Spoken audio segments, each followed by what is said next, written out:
읽겠습니다. 스가랴 7장 1절부터 6절. 자, 우리 함께 봉독합니다. 다리오 왕 제4년 아홉째 달 곧 기슬레월 4일에 여호와의 말씀이 스가랴에게 임하니라. 그때 베델 사람이 사레셀과 레겜멜렉과 그의 부하들을 보내어 여호와께 은혜를 구하고 만군의 여호와여, 여호와의 전에 있는 제사장들과 선지자들에게 물어 이르되 내가 여러 해 동안 행한 대로 5월 중에 울며 근신하리이까 하매 만군의 여호와의 말씀이 내게 임하여 이르시되 온 땅의 백성과 제사장들에게 이르라. 너희가 70년 동안 다섯째 달과 일곱째 달에 금식하고 애통하였거니와 그 금식이 나를 위하여 한 것이냐? 너희가 먹고 마실 때 그것은 너희를 위하여 먹고 너희를 위하여 마시는 것이 아니냐? 8장을 보겠습니다. 8장 18절 19절입니다. 8장 18절 19절 시작. 만군의 여호와의 말씀이 내게 임하여 이르시되 만군의 여호와가 이같이 말하노라. 넷째 달의 금식과 다섯째 달의 금식과 일곱째 달의 금식과 열째 달의 금식이 변하여 유다 족속에게 기쁨과 즐거움과 희락의 절기들이 되리니 오직 너희는 진리와 화평을 사랑할지니라. 아멘.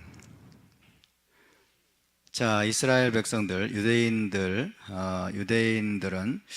바벨론 포로로 끌려가서 바벨론에서 70년 동안 네 차례 금식을 했다는 것을 우리가 알 수 있습니다. 네 차례 금식이 무엇입니까? 넷째 달의 금식, 다섯째 달의 금식, 일곱째 달의 금식, 열째 달의 금식입니다. 그래서 바벨론 포로 생활을 하면서 이렇게 네 차례 걸쳐서 금식을 하면서 하나님 앞에 회개하고 또 애통하면서 나갔었는데, 이제 바벨론 포로 생활이 끝나고 다시 이스라엘 땅으로 돌아왔습니다. 이스라엘 땅으로 돌아와서 다시 한번 선지자에게 묻는 거죠. 우리가 바벨론에서 했던 것처럼 이런 금식들을 해야 됩니까? 라고 묻는 이유는 무엇일까요? 이들은 이것이 메시아 왕국이 도래한 것은 아닙니까? 라는 것입니다. 메시아 왕국이 완전히 도래하고 이스라엘 민족이, 이스라엘이 완전히 회복된 것은 아닌지 그것을 지금 묻고 있는 것입니다. 자, 우리가 지금 지나가고 있는 이 시즌은 이제 티슈리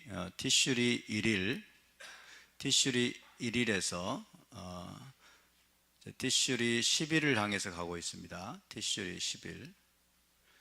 티슈리 1일은 로시 하샤나 해볼까요? 로시 하샤나, 염테루아, 신년절, 나팔절, 로시 하샤나. 10일은 뭐죠?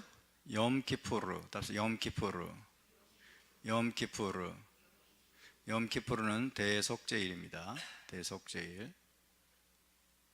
대속죄일은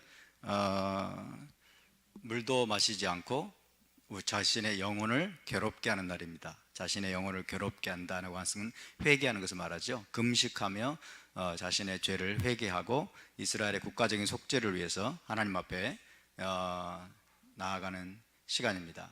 자, 티슈리 1일부터 10일간의 시간을 야밈 노라임이라고 하죠. 야밈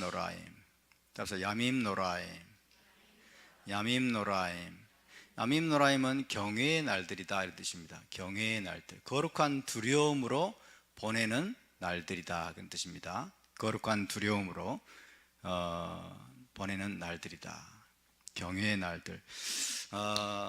그 대속죄일이라고 하는 것은 이제 성막이 서 있고 성전이 서 있었을 때 대제사장이 제성소에 들어가는 시간이죠. 제성소에 들어간다고 하는 것은 하나님과 페이스 투 페이스, 얼굴과 얼굴을 마주대하고 하나님을 가장 가까이서 만나는 그런 시간입니다. 그래서 대속제일은 어떤 날입니까? 1년 중에 가장 거룩한 날이죠. 가장 거룩한 날, 하나님을 대면하여 보는 날입니다. 그렇기 때문에 두렵고 떨림으로 그날을 향해서 준비하면서 나아가는 시간이기 때문에 경외의 날들이다 라고 부르고, 또 뭐라고 부르냐면 아세레트 예메이 테슈바라고 합니다. 아세레트 예메이 테슈바 해볼까요? 아세레트 예메이 테슈바, 아세레트 예메이 테슈바. 이거는 뭐냐면 10 days of 테슈바입니다. 10 days of repentance.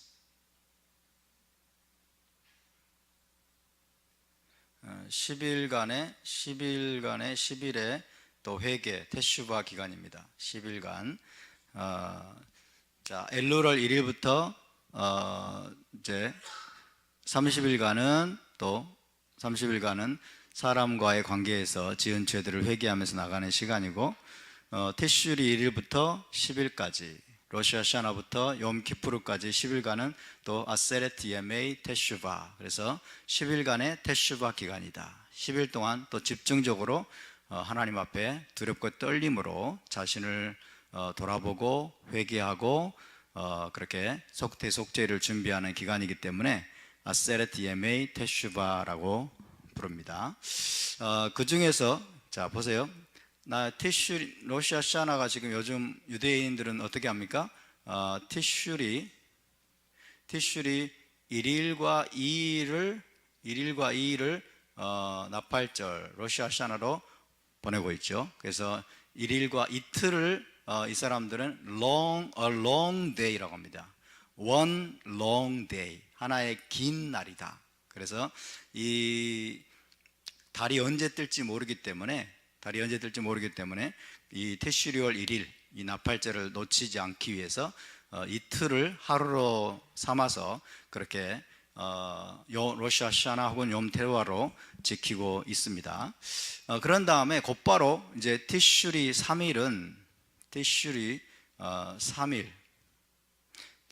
3일이 뭐냐? 이게 바로 일곱째 달의 금식입니다. 그러니까 이틀 동안 로시 하샤나를 보내고 푸짐하게 먹고 그 다음에 3일째 금식하는 겁니다. 일곱째 달의 금식.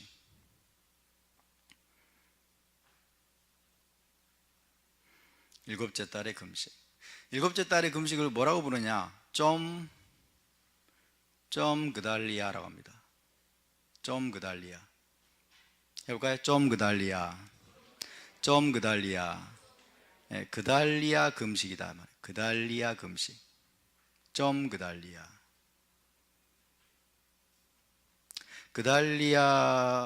그달리아의 죽음을 애통해하면서 금식하는 날이다. 그래서 좀 그달리아라고 합니다. 자, 처음에 나온 게 넷째 달의 금식입니다. 넷째 달의 금식은 며칠일까요?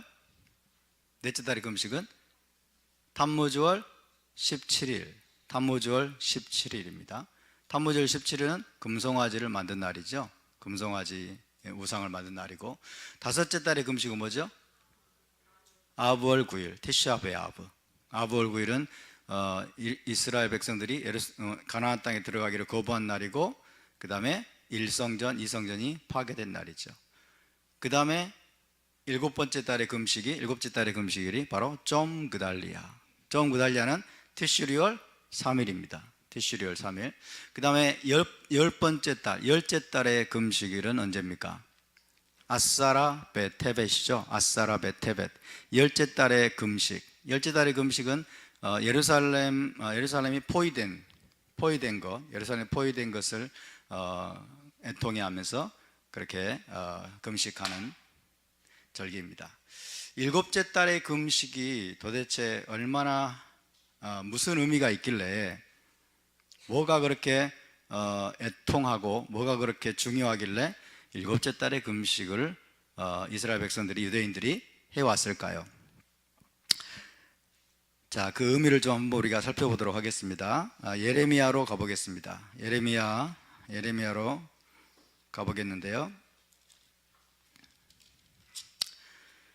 예레미야의 예언에 따라서 유대인들이 남유다가 회개하지 않고 하나님을 거역하고 우상을 숭배하다가 결국 바벨론에 의해서 멸망을 당했습니다. 예루살렘 성벽이 다 무너지고 성전은 파괴되고, 그리고 이스라엘 백성들은, 유대인들은 지금 포로로 다 이제 끌려가게 되었습니다.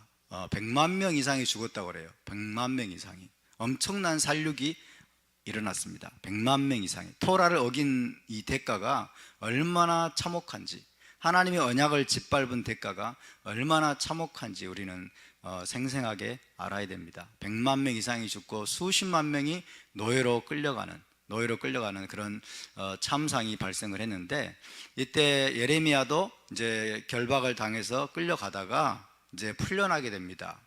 이때 아마도 군대 장관 비슷한 사령관 느부사라단이라는 사령관이 예레미야를 풀어줍니다. 예레미야가 해왔던 그런 예언들과 이런 것들에 대한 이야기를 듣고 들어왔을 겁니다. 잘하고 있던 느부사라단이 예레미야를 이제 석방을 하게 되죠.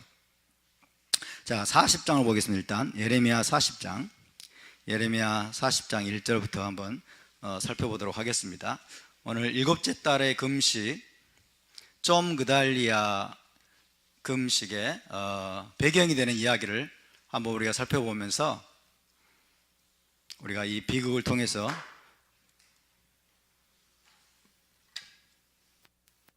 무엇을 배워야 될지 한번 보겠습니다. 40장 1절을 먼저 보시면, 사령관 느부사라단이, 바벨론군의 사령관입니다. 예루살렘과 유다의 포로를 바벨론으로 옮기는 중에 예레미야도 잡혀 사슬로 결박되어 가다가 라마에서 풀려난 후에 이제 풀어줍니다. 말씀이 여호와께로부터 예레미야에게 임하니라. 사령관이 예레미야를 불러 이르되, 내 하나님 여호와께서 이곳에 이 재난을 선포하시더니, 예레미야를 통해 선포하셨죠. 그러니까 예레미야가 했던 예언들을 다 알고 있었습니다. 여호와께서 그가 말씀하신 대로 행하셨으니 이는 너희가 여호와께 범죄하고 그의 목소리에 순종하지 아니하였으므로 이제 이루어졌도다. 이 일이 너에게 임한 것이니라. 4절, 보라, 내가 오늘 내 손에 사슬을 풀어 너를 풀어주노니 만일 내가 나와 함께 바벨론으로 가는 것을 좋게 여기거든 가자. 내가 너를 선대하리라.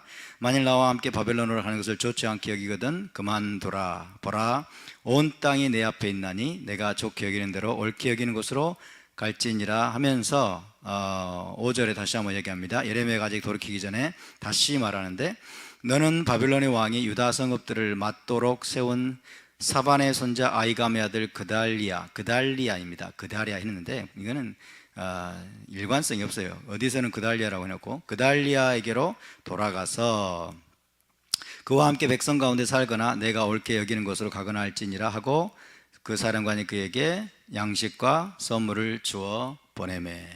나와 함께 가자라고 했을 때 예레미야가 이 느부사라단을 따라가지 않았습니다. 따라갈 의향을 보이지 않으니까 느부사라단이 그러면 그달리아에게로 가라, 이렇게 이야기합니다. 그달리아에게로 가라. 여기서 그달리아가 나옵니다. 샤판입니다. 샤판의 아들이 아히캄입니다. 아히캄. 이 아히캄의 아들이 이제 그달리아입니다.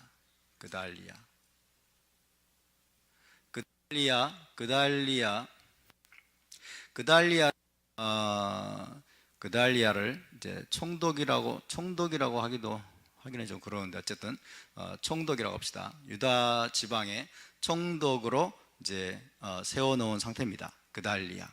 그래서 이 샤판의 아들 아히캄의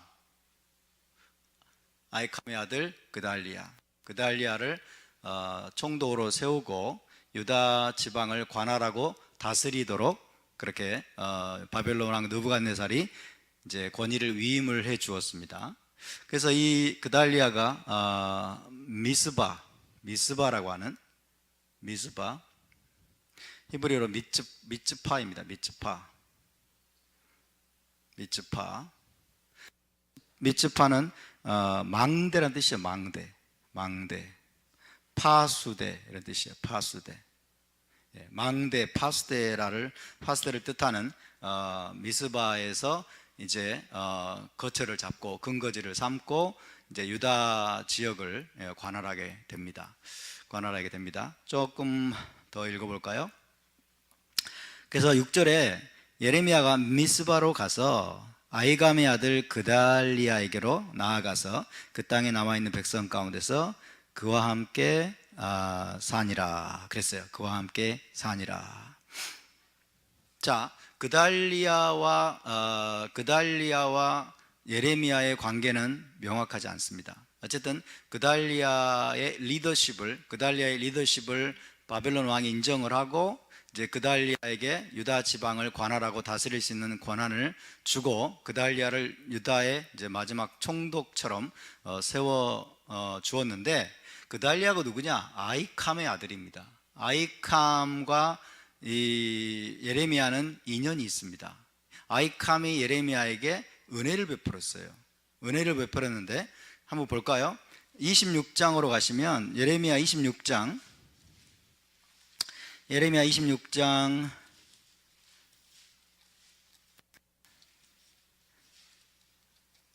24절을 보겠습니다. 예레미야 26장 24절 23절부터 볼까요? 시작. 그들이 우리야를 애굽에서 연행하여 여호야김 왕에게로 그를 데려오매 왕이 칼로 그를 죽이고 그의 시체를 평민의 묘지에 던지게 하니라. 그리고 사반의 아들 샤판의 아들 아히캄의 손이 그랬어요. 아히캄의 손이 예레미야를 도와주어 그를 백성의 손에 내어주지 아니하여 죽이지 못하게 하니라. 백성들이 예레미야를 반역자, 매국노 이런 식으로 몰아서 죽이려고 했을 때 이 아히캄이라고 하는 사람이 예레미야를 도와서 백성들에게 내어주지 못하게 만들고 예레미야를 살려주었습니다. 그래서 이 아히캄은 어떤 사람이에요? 의인입니다. 하나님을 경외하는 사람이고 하나님을 경외하는 의인, 하나님을 경외하는 사람의 아들이 그달리아죠. 그럼 아히캄의 아버지 샤판은 누구냐? 샤판은 여러분이 기억하실지 모르겠지만 요시야 왕 때 토라의 재발견을 기억하십니까?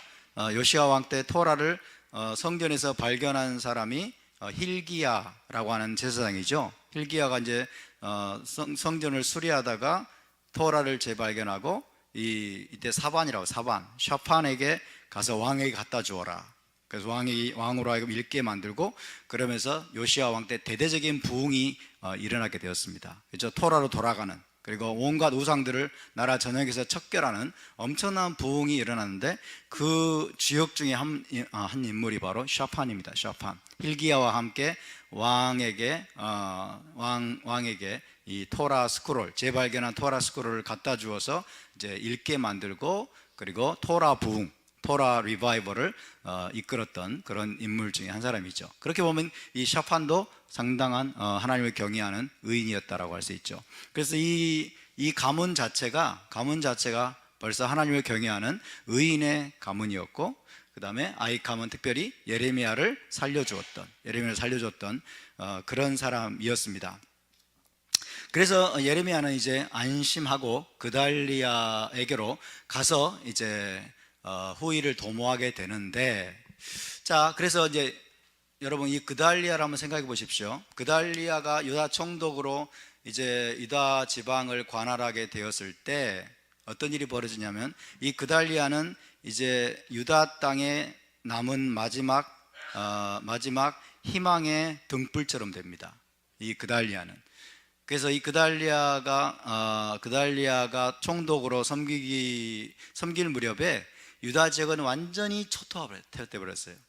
완전히 초토화되고, 그 다음에 수많은 사람들이 포로로 끌려가고, 그런 상황 가운데서 유다에게 남아있는 유일한 희망의 등대와 같은 역할을 했던 사람이 바로 이 그달리아였습니다.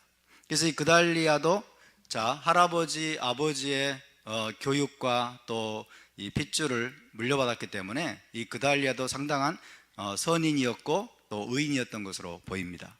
그래서 그달리아는 마치 유다 지방에 유일하게 남은 희망의 등불이었다, 희망의 등불이었다. 그리고 그달리아가 이제 유다 지방의 총독으로 세워졌다라는 소식을 듣고 어떤 일이 벌어지냐면 주변으로 포로로 여러분 끌려가고 도망쳤던 사람들이 다 돌아옵니다.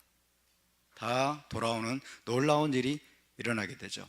자, 그 부분이 이제 10절부터 보겠습니다. 10절 그달리아가 얘기합니다. 그달리아가 10절 보라 나는 미스바에 살면서 우리에게로 오는 갈대아 사람을 섬기리니 너희는 포도주와 여름 과일과 기름을 모아 그릇에 저장하고 너희가 얻은 성읍들에 살아라 하니라. 모압과 암몬 자손 중과 에돔과 모든 지방에 있는 유다 사람도 바벨론 왕이 유다의 사람을 남겨둔 것과 사반의 손자 아이감의 아들 그달리아를 그들을 위하여 세웠다함을 듣고 12절 같이 읽습니다. 그 모든 유다 사람이 쫓겨나던 각처에서 돌아와 유다 땅 미스바에 사는 그달리아에게 이르러 포도주와 여름 과일을 심히 많이 모으니라. 그렇죠? 주변으로 흩어졌고 도망갔고 쫓겨났던 모든 각처에서 다 돌아와서 그달리아에게로 모여오는 그런 상황입니다. 이 장면 한번 생각해 보시기 바랍니다. 마치 포로들의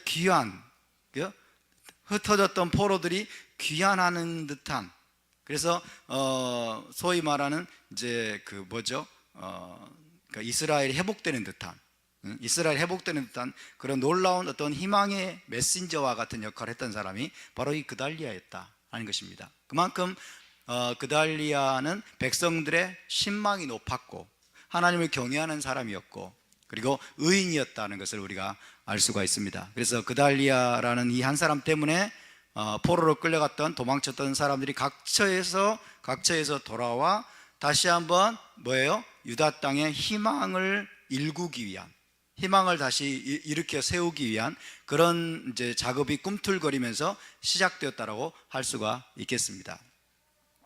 그런데 문제가 생기는데 13절을 보시면 가레야의 아들 요하난과 들에 있던 모든 군 지휘관들이 미스바에 사는 그달리아에게 찾아옵니다.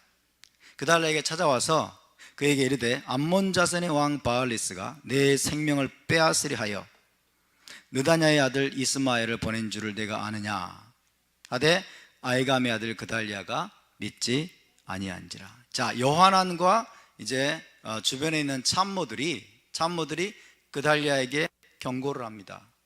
총독이시여, 암몬 자손의 암몬의 왕이 이스마엘을 이제 이스마엘을 매수하고 이스마엘을 보내서 당신을 죽이려고 합니다. 그러니까 뭔가 조치를 취하셔야 됩니다. 그러니까 그달리아가 믿지 않았습니다. 자, 여기서 이스마엘이 등장합니다. 이스마엘이란 인물이 등장합니다.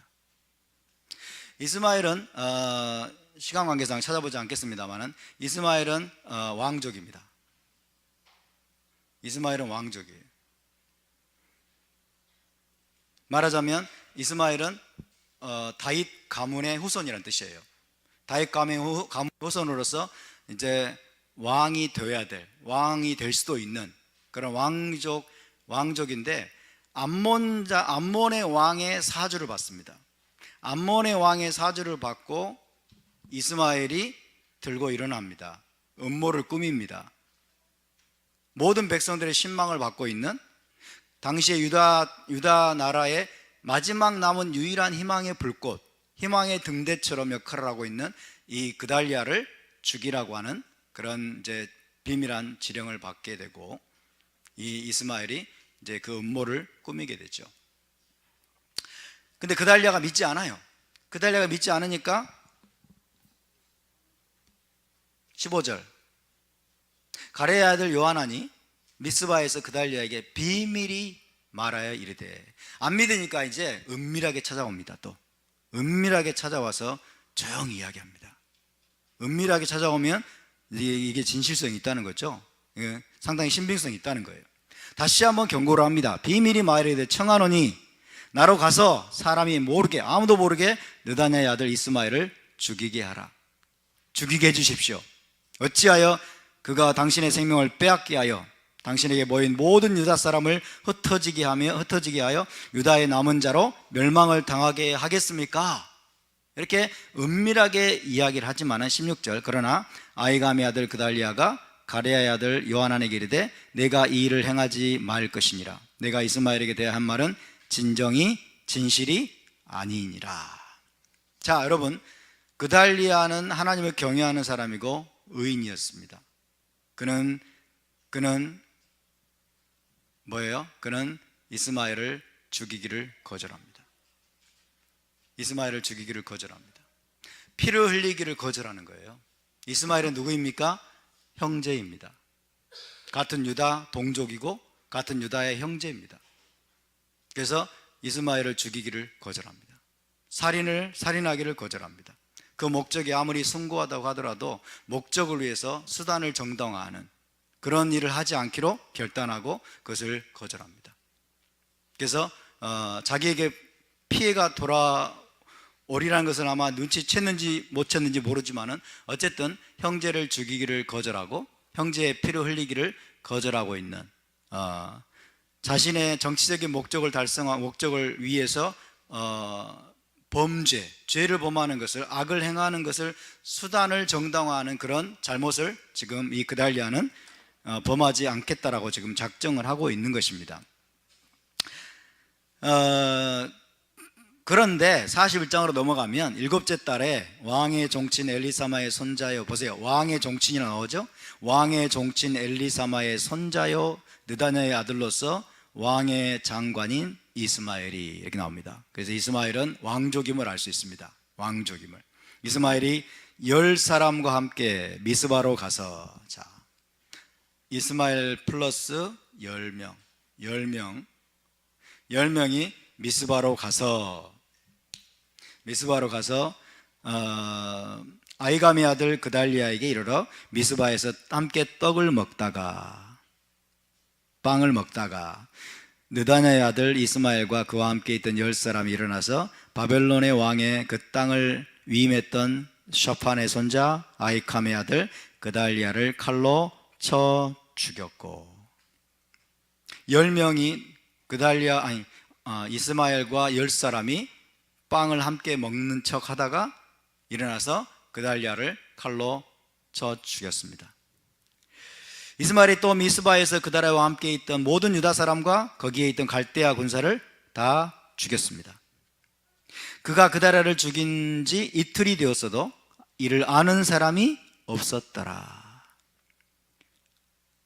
이것은 여러분, 자, 그래서 그 다음에 또 보면은 5절에 보면 그때 사람 80명이 자기들의 수염을 깎고 옷을 찢고 몸에 상처를 내고 손에 소재물과 유향을 가지고 셰켐, 실로, 쇼므론, 사마리아로부터 와서 여호와의 성전으로 나아가려 한지라. 자, 80명이 수염을 깎고 옷을 찢고 몸에 상처를 내고, 왜 이런 모습으로 지금 나오는 것일까요? 왜 이런 모습으로 여호와의 성전으로 나아가려고 하는 것일까요? 네? 그렇죠. 예루살렘 성전의 파괴를 애통해하는 겁니다. 성전의 파괴, 유다의 멸망과 성전의 파괴를 애통해하는 그런 모습이에요. 그것으로 인해서 성전의 파괴로 인한 그 고통의 표현입니다. 그래서 수염을 깎고 옷을 찢고 몸에 상처를 내고 이제 소재물과 유향을 가지고 세겜과 실로와 사마리아부터 와서 여호와의 성전으로 나아가려고 한지라. 예루살렘으로 가려고 한 거예요. 성전은 있어요, 없어요? 없습니다. 그럼에도 불구하고 예루살렘 성전으로 그런 슬픔에 젖어서 가려고 하는 겁니다. 그때 느다냐의 아들 이스마엘이 그들을 영접하러 미스바에서 나와 울면서 가다가 그들을 만나 아히감의 아들 그달리아에게로 가자 하더라. 이스마엘이 그들을 영접합니다. 그리고 그들이 성읍 중앙에 이를 때에 느다냐의 아들 이스마엘이 자기와 함께 든 사람들과 더불어 그들을 죽여 구덩이 가운데 던지니라. 그 80명을 죽입니다. 그리고 구덩이에 던져버립니다. 그 중에 10사람은 이스마엘에게 이르기를 우리가 밀과 보리와 기름과 꿀을 밭에 감추었으니 우리를 죽이지 말라 하니 그가 그치고 그들을 그의 형제와 마찬가지로 죽이지 아니하였더라. 이스마엘이 그달리아에게 속한 사람들을 죽이고 그 시체를 던진 구덩이는 아사왕이 이스라엘의 바사왕을 두려워하여 팠던 것이더라. 느다나의 아들 이스마엘이 그가 쳐 죽인 사람들의 시체를 거기에 채우고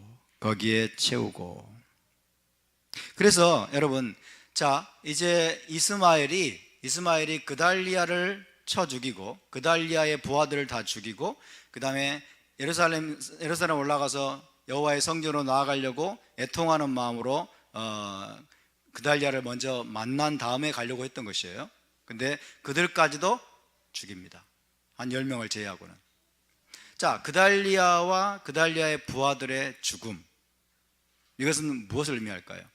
유다의 마지막 남은 희망이 죽은 것을 상징합니다. 유다의 남은 마지막 남은 희망을 이스마엘이 죽여 없앤 것입니다.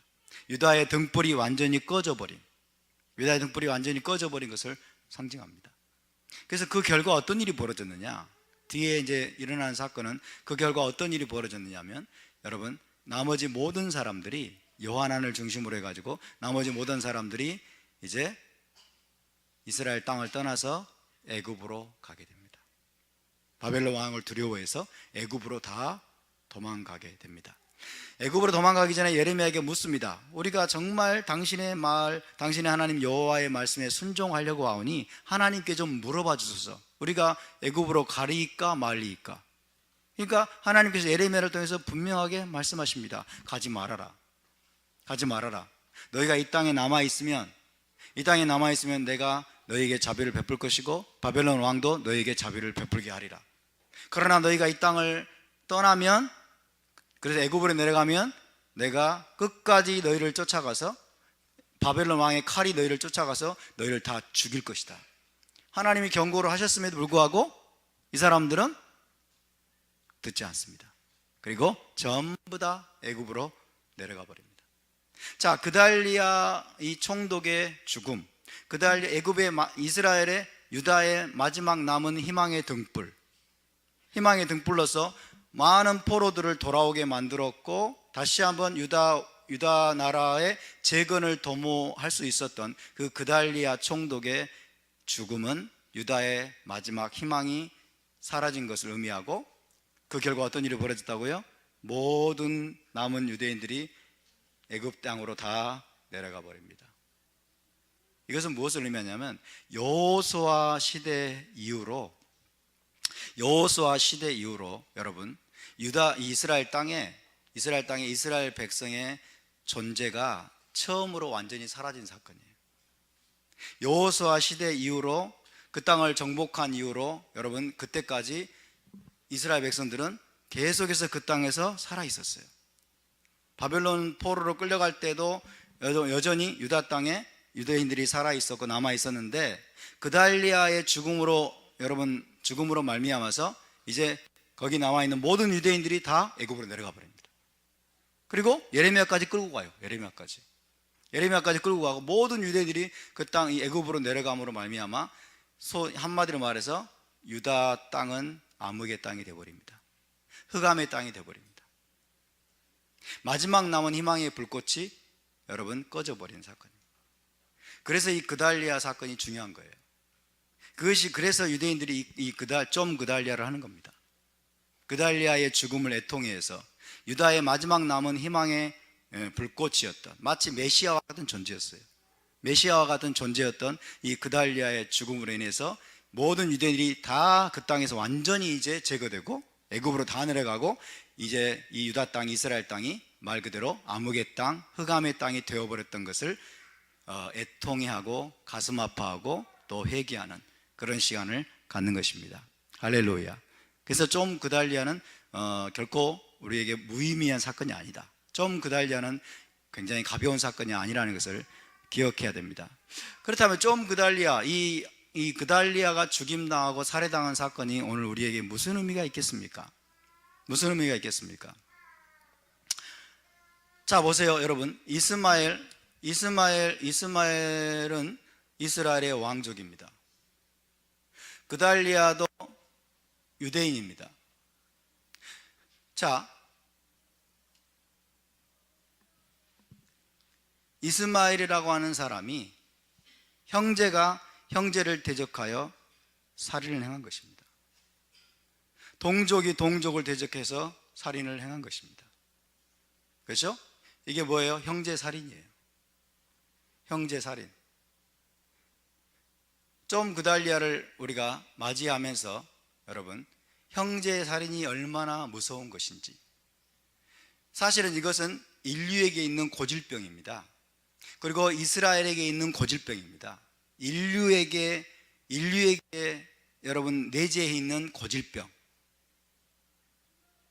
인류를 망하게 만든 고질병, 이게 뭐예요? 형제살인입니다. 우리는 창세기 4장으로 거슬러 올라갈 수 있습니다.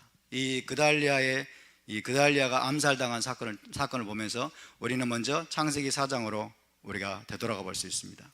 창세기 4장에 가인과 아벨의 이야기가 나오죠. 그렇죠?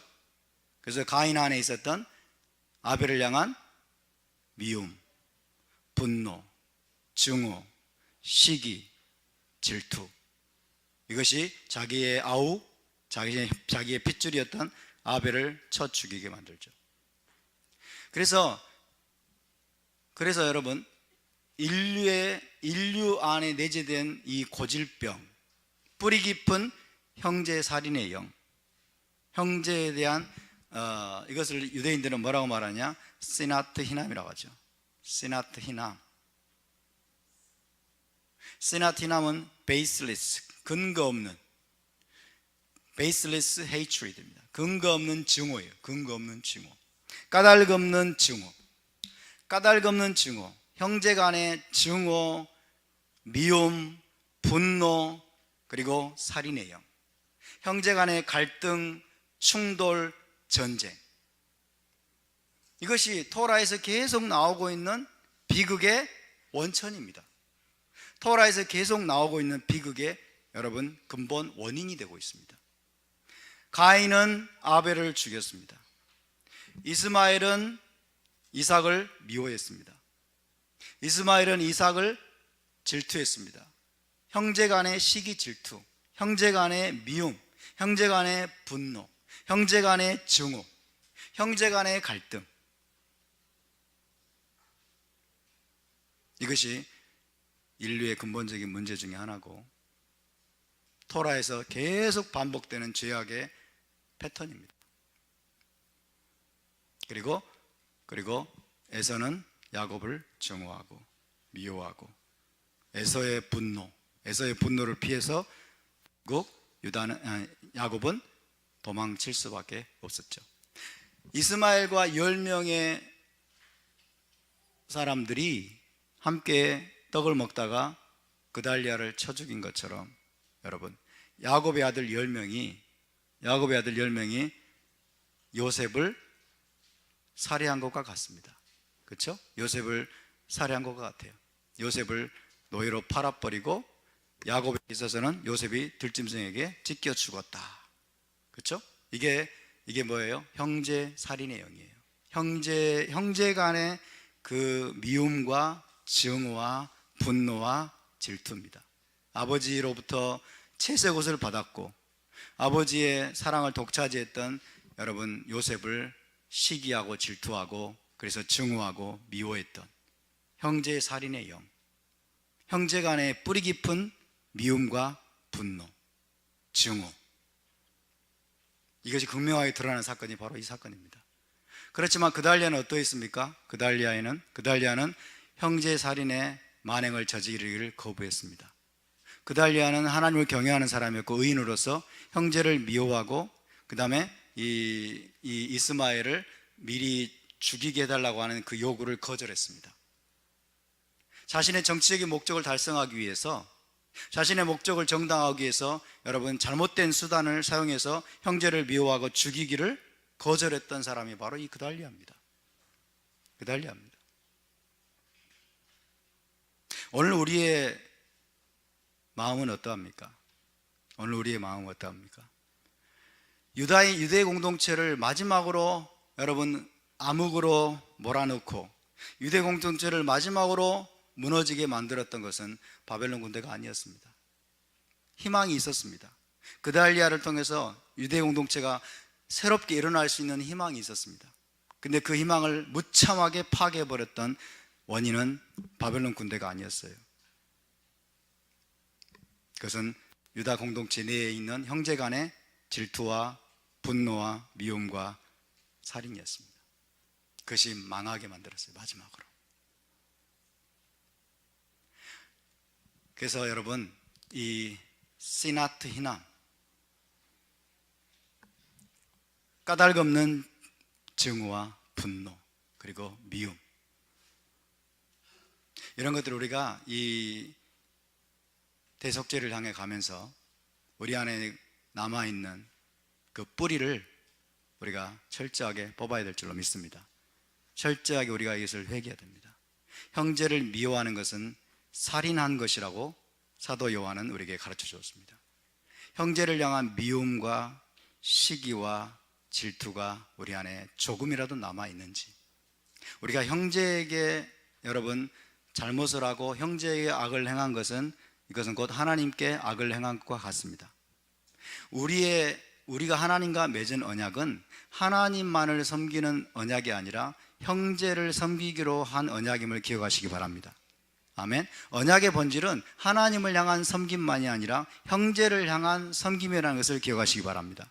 우리는 하나님과 하나가 되어야 될 뿐만 아니라 우리는 형제 자매와 지체들과 하나가 되어야 되는 것이 우리가 맺은 언약의 본질임을 기억하시기 바랍니다. 아멘. 하나님과의 관계가 올바르게 되는 것은 형제들과 지체들과 관계가 올바르게 되는 것입니다.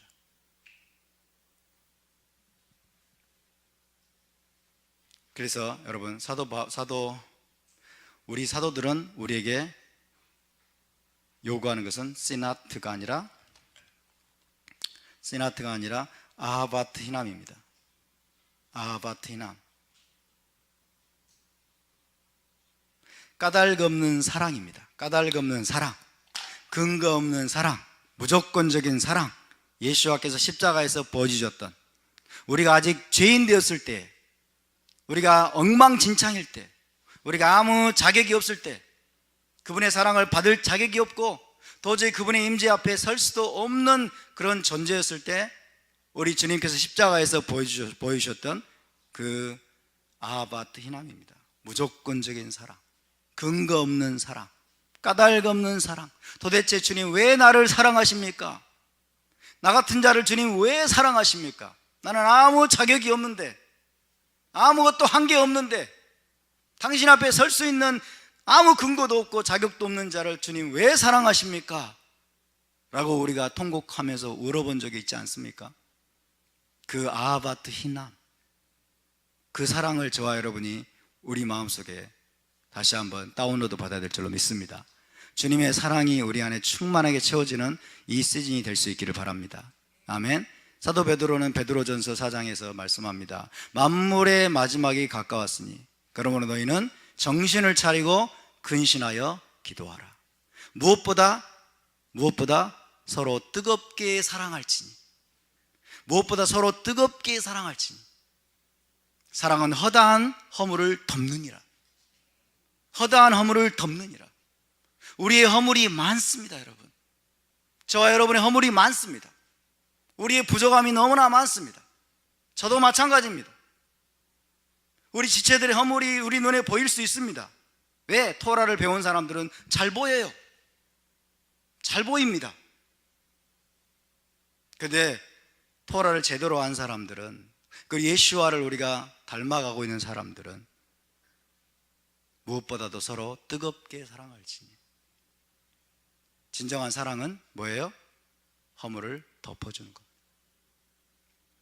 사랑은 허다한 허물을 덮느니라. 한두 가지가 아니에요. 허다한 허물을 덮느니라.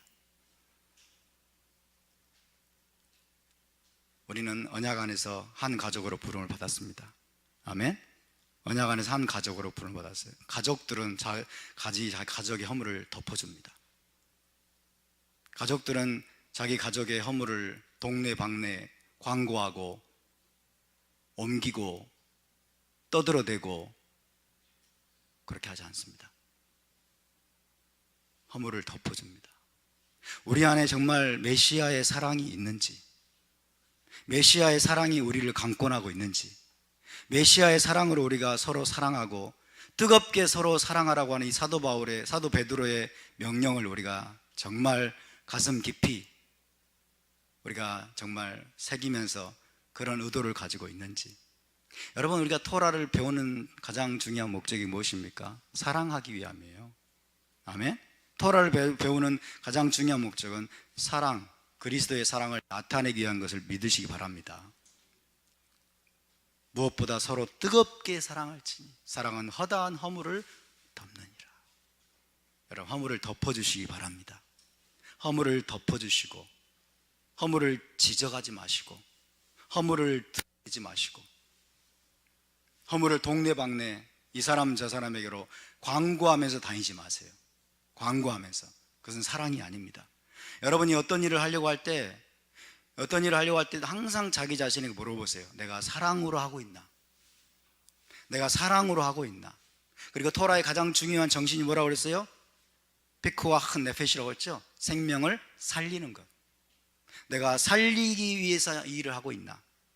내가 살리기 위해서, 나의 행동은 과연 살리는 것인가? 허물을 덮어주는 것인가? 아니면 까발리고 광고하고 드러내고 그 다음에 많은 사람들에게 막 유포시키는 그런 행동을 하고 있나? 여러분, 한번 자기 자신에게 심각하게 질문하셔야 됩니다. 왜 다른 사람의 허물이 보입니까? 내 허물은 뽀보다 더 큽니다. 다른 사람 눈에 티가 보이고, 여러분, 다른 사람의 허물이 보이고 문제가 보이고 연약함이 보입니까? 자기 자신에게는 그것보다 수십 배 더 큰 들보가 있다는 사실을 알아야 됩니다. 아멘? 우리는 매일 매순간 여러분 하나님 앞에 서 있다는 걸 기억하시기 바랍니다. 우리가 주님의 눈으로, 하나님의 눈으로 지체들을 바라보고, 그리고 우리가 예수와의 사랑으로, 내가 지금 사랑으로 행하고 있는가? 사랑으로 반응하고 있는가? 이것이 우리가 물어야 될 질문입니다. 우리의 목적은 살리는 것입니다. 아멘. 토라를 배우는 목적은 살리는 거예요. 살리는 것. 나도 살고 내 자녀들도 살리고 내 가정도 살리고 이 교회도 살리고 이 나라도 살리는 것. 여러분, 진정한 토라는 살리는 토라임을 믿으시기 바랍니다. 아멘. 그렇기 때문에 우리가 이 이스마엘이 그달리아를 향해서 가졌던, 아마도 이스마엘은 왕족이었기 때문에 자기가 그 자리를 차지해야 한다고 생각했을 거예요. 그렇죠? 자기가 그 자리를 차지한다고 생각했을 것이고, 이 그달리아가 또 뭐예요? 매국노라고 생각했을 거예요. 바빌론하고 짝짝꿍해가지고 나라를 오히려 더 말아먹는다는 이런 어떤 정치적인 스탠스를 취했을 수도 있습니다. 자기하고는 자기가 왕이 돼야 되는데, 자기가 총독이 돼야 되는데, 자기가 이 자리를 차지해야 되는데, 자기 안에 있는 이 시기 질투심은 그달리아를 잘못 판단하게 만드는 거예요. 바벨론에게 나라를 팔아먹은 놈, 바벨론의 왕의 사주를 받고 이 나라를 더욱더 말아먹고 있는 놈, 이렇게 해석을 하는 거죠. 이렇게 잘못 해석하는 거예요. 잘못 해석하는 것. 우리는 어떤 사람의, 여러분, 어떤 행동을 보고 내가 생각하지 못했던 어떤 행동을 하거나 어떤 사람의 어떤 말을 듣고 우리는 순간적으로 그 사람을 단정지어 버립니다. 순간적으로 그 사람을 우리가 뭐예요? 비난하는 잘못된 판단을 내리는 경향이 있습니다. 얼마나 우리가 판단하는 데 빠른지 몰라요.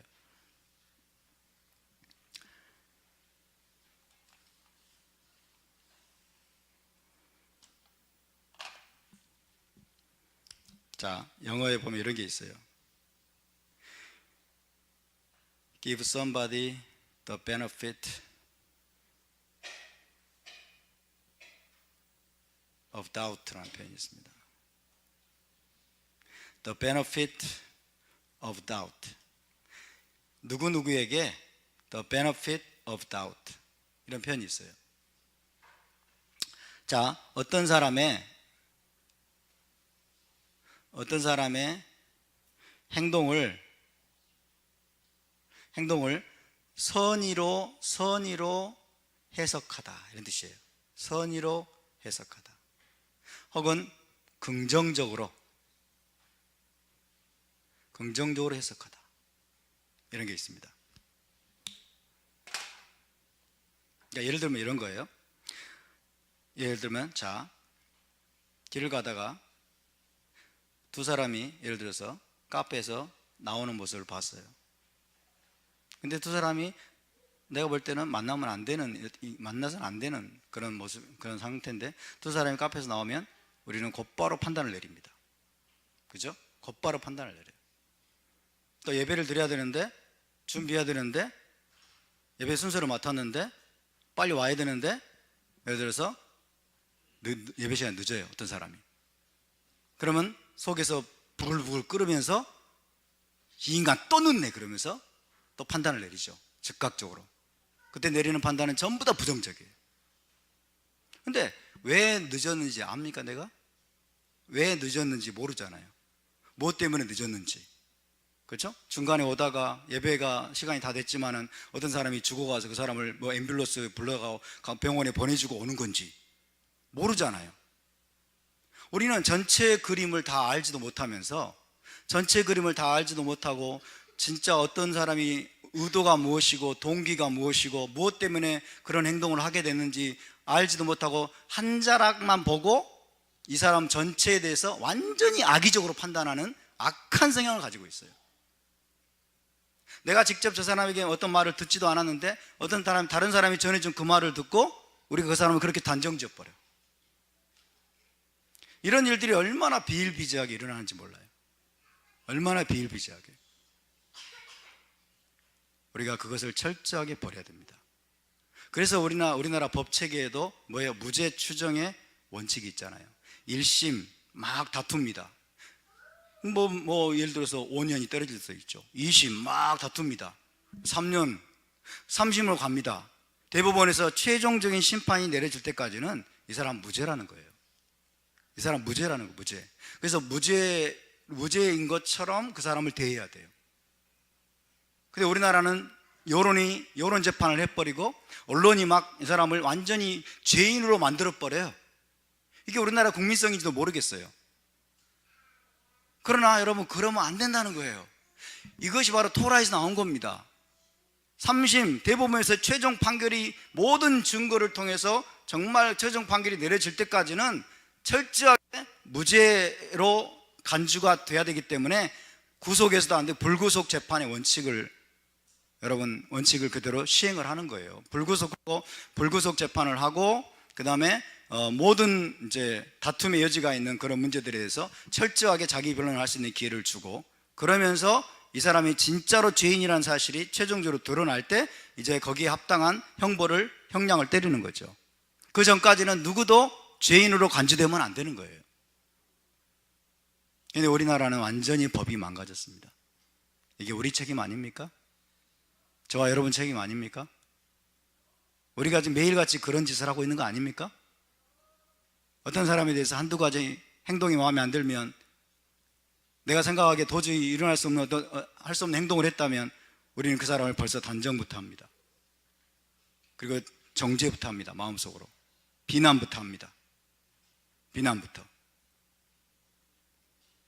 그러나 여러분, 우리가 어떤 사람의 한두 가지 행동과 어떤 사람의 말 한두 가지를 가지고, 또 내가 그 사람들이 들었던 몇 가지 언어와 말들과 이런 것들을 가지고 그 사람을 악의적으로 판단하고 그 사람을 여러분 부정적으로 어떤 단정 짓고 그 다음에 낙인 찍는 이런 행동을 우리가 이제부터 영원히 추방시켜야 됩니다. 아멘. 이것은 반토라적인 거예요. 이게 뭐예요? 죽이는 겁니다. 이게 그 사람을 죽이는 거예요. 이게 바로 형제살인의 영입니다. 우리 안에 스물스물 기어 들어오는 여러분 시기와 질투와 분노와 증오와 미움의 영을 우리는 대적해야 돼요. 아멘. 이것을 대적해야 됩니다. 우리 공동체를 무너뜨리는 것은 사단이 아닙니다. 이 토라 공동체를, 메시아 공동체를 무너뜨리고 망가지고 파괴하는 것은 여러분 주사파가 아닙니다. 바로 저와 여러분이에요. 우리 안에 있는 sibling conflict, 형제 간의 갈등, 형제 간의 분노, 증오, 형제 간의 미움, 교묘하게 숨어있는 시기, 질투와 미움과 분노입니다. 이것을 뒤집으면 교만이죠. 살인의 행위입니다.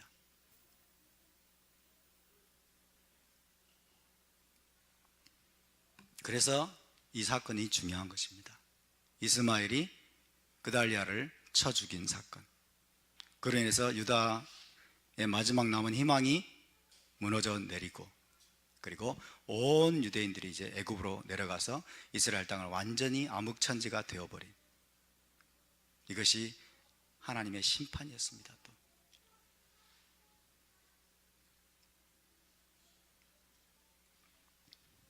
자, 우리 함께 기도합시다.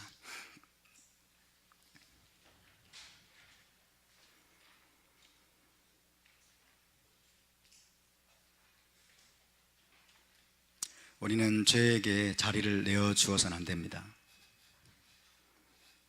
우리는 우리 안에 숨겨져 있는 숨은 동기들을 철저하게 우리는 돌아보아야 됩니다. 우리 안에 남아있는, 나도 감지하지 못하는 내 안에 숨어있는 교만과 그 다음에 악한 동기들과 미움과 시기와 질투와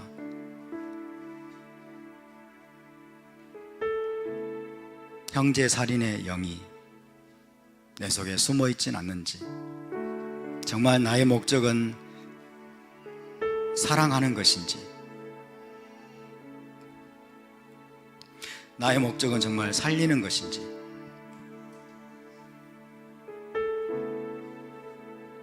우리 함께 기도합시다. 경외의 날들을 다시 한번 맞이하게 하심을 감사합니다. 10일간의 또 테슈바 기간을 통해서 우리 자신을 돌아보게 하시는 주님을 찬양합니다. 하나님, 마지막 남은 유다의 불꽃, 마지막 남은 유다의 희망의 등대가 그렇게 처참하게 무너져 내리고, 결국 그 땅에 있던 모든 유대인들이 애굽으로 도망을 가고, 결국 여호수아 시대 이후로 그 땅에 이스라엘 백성이 한 사람도 남아있지 않는 그 비참한 상황, 어둠의 땅이 되어버린 그 상황이 무엇으로 말미암은 것이었습니까? 이스마엘 안에 있던 그 형제에 대한 분노와 증오와 미움과 시기 질투와 살인의 영이었습니다. 가인이 아벨을 죽였고, 이스마엘이 이삭을 미워했고, 그리고 에서가 야곱을 증오하고 분노한 나머지 야곱은 그 땅에서 쫓겨나 20년간을 포로 생활을 해야만 했습니다. 또 야곱의 10명의 아들이 요셉을 노예로 팔아먹고, 요셉에 대한 그 시기 질투, 그 분노와 증오심 때문에, 그 미움 때문에 형제를 살인하고 아버지의 가슴에 못을 박고, 주님, 이것이 인류 안에 있는 고질병입니다. 이것이 우리 안에 처리되어야 될, 주님, 죄악의 뿌리 중에 하나입니다. 오 하나님, 주님 앞에 우리가 겸손하게 섭니다. 우리가 당신 앞에 겸허하게 섭니다. 당신의 서치라이트로 우리 마음 깊은 것들을 비추어 주시옵소서. 우리 내면 깊은 것들을 조명하여 주시옵소서. 토라의 빛으로 우리 마음을 정결케 하고 우리의 동기를 바르게 하고, 주님, 우리가 토라를 배우는 근본적인 목적이 무엇인지 다시 한번 되새기기를 원합니다.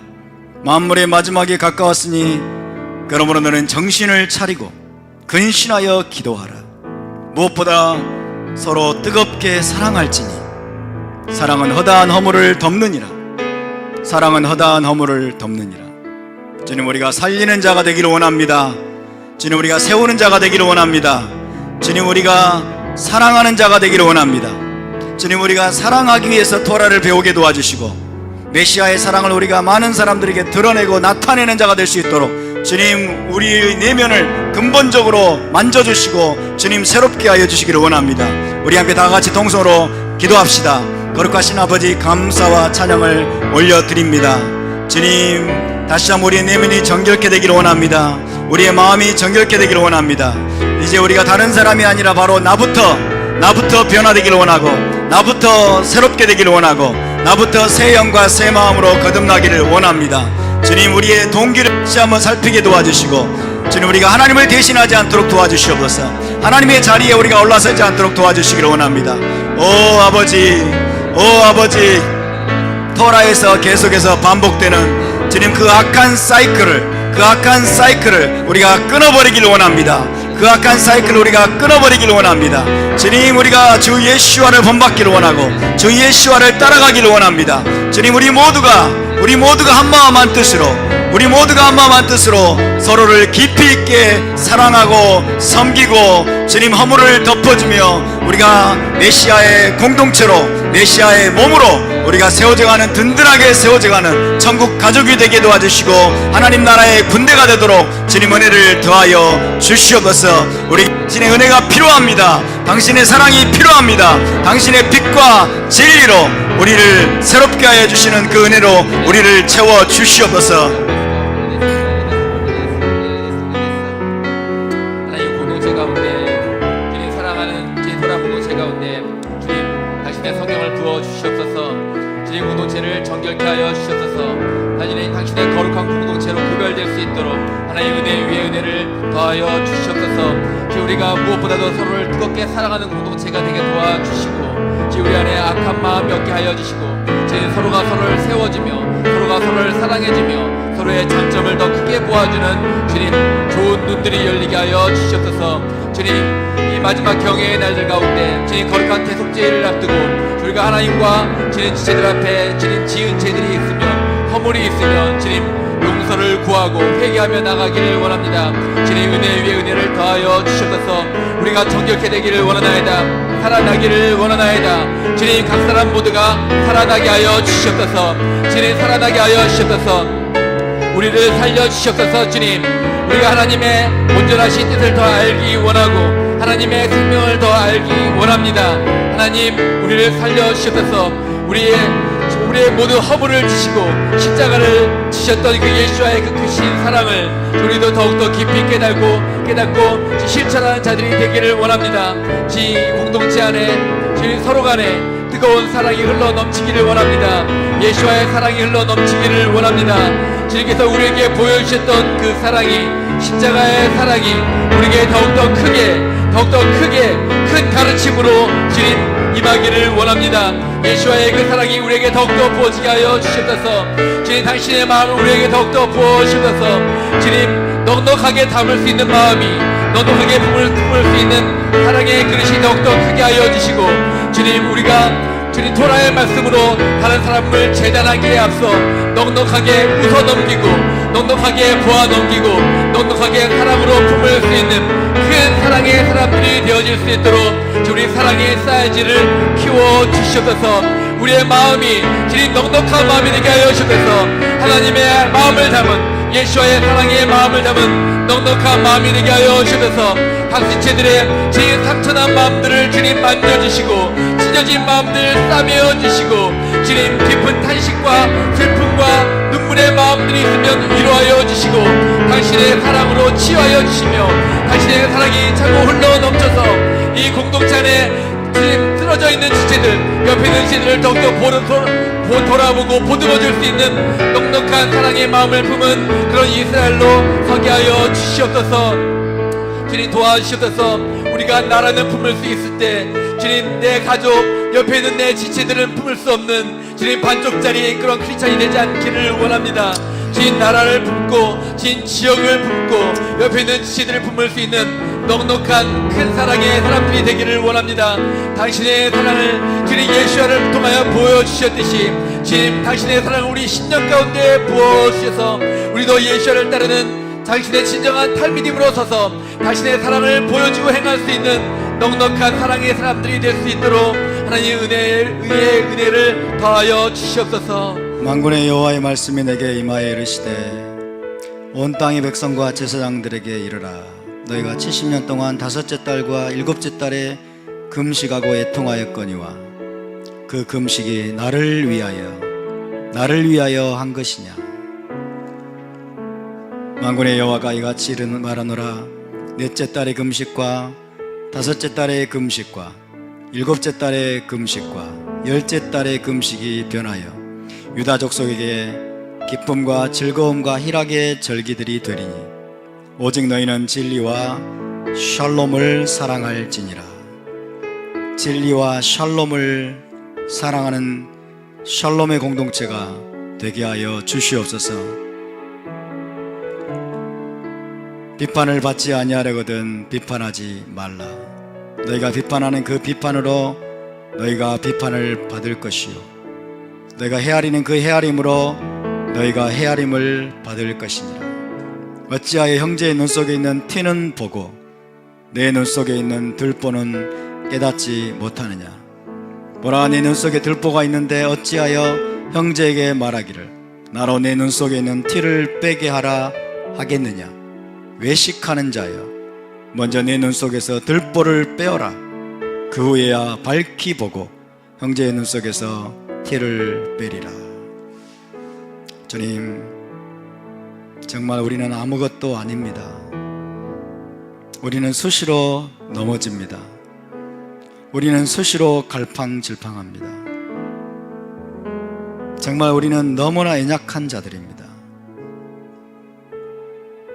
당신께서 우리에게 열어주신 바 토라의 말씀을 가지고 정말 우리가 화평의 사람이 되고 샬롬의 사람이 되고 사랑의 사람이 되어야 마땅한데 우리는 토라의 검을 가지고 많은 사람들을 판단하고 재단하고 때로는 아프게 하고 때로는 많은 것들을 우리가 감히 요구하고 주장하고 말씀으로 살리는 자가 아니라 말씀으로 죽이는 자가 되었던 것들을 고백합니다. 하나님, 주 예수와께서 우리에게 보여주셨던 바로 그 사랑, 그 십자가의 사랑을 오늘 우리에게 부어 주시옵소서. 자기를 희생하셨던 십자가의 사랑을, 우리의 모든 죄를 다 들추어내는 것이 아니라 우리의 모든 허물을 다 들추어내어서 낱낱이 까발리는 것이 아니라 주님이 다 짊어지시고 주님이 우리의 모든 죄와 허물을 다 짊어지시고 십자가에서 까닭없는 사랑을 보여주시고 주님 아하바트히남 조건 없는 사랑을 우리에게 부어주셨던 그 예수와의 사랑을 우리가 기억합니다. 주님, 그 사랑이 우리를 살렸습니다. 그 사랑이 우리를 일으켰습니다. 그 사랑이 우리를 부활시켰습니다. 그 사랑이 우리의 희망이 되었습니다. 그 사랑이 우리의 능력이 되었습니다. 우리가 아직 죄인 되었을 때에, 우리가 아무 자격도 없었을 때에 주께서 자신의 목숨을 버리심으로 하나님의 사랑을 우리에게 확증하여 주셨습니다. 가서 너도 이와 같이 하라. 내가 너희를 사랑한 것 같이 너희도 서로 사랑하라. 그리하면 세상 모든 사람들이 너희가 내 제자인 줄 알리라. 주님, 당신의 교훈을 다시 한번 우리 마음에 새깁니다. 주님, 우리의 마음을 정화시켜 주시고 우리의 마음을 깨끗하게 하여 주시고 대속죄일에 우리가 깨끗한 심령과 정결한 마음으로 대속죄를 향해서 갈 수 있도록 도와주시옵소서. 이 토라 공동체, 언약 공동체를 주님 정결케 하여 주시고 주님, 정말 이 제자 공동체 교회를 통해서 당신께서 한국 교회를 살리시고 대한민국을 또 살리실 수 있는 주님, 그런 위대한 기적이 우리를 통해서 일어나도록 무엇보다 우리가 깨끗한 그릇이 되게 하여 주시옵소서. 우리 안에 남아있는 부정한 악한 영들과 악한 사고들과 악한 동기들을 철저하게 뿌리 뽑아 주시옵시고, 주님이 이 시즌을 통해서 우리가 새롭게 거듭나는 그 아름다운 복이 우리 모두에게 임하게 하여 주시옵소서. 성령을 부어 주시옵소서. 주의 거룩한 성령으로 토라를 준행할 수 있는 초자연적인 능력이 우리 모두에게 임하게 하여 주시옵소서. 감사드리며 거룩하신 우리 주 예수와 이름으로 기도하옵나이다. 아멘. 우리 하나님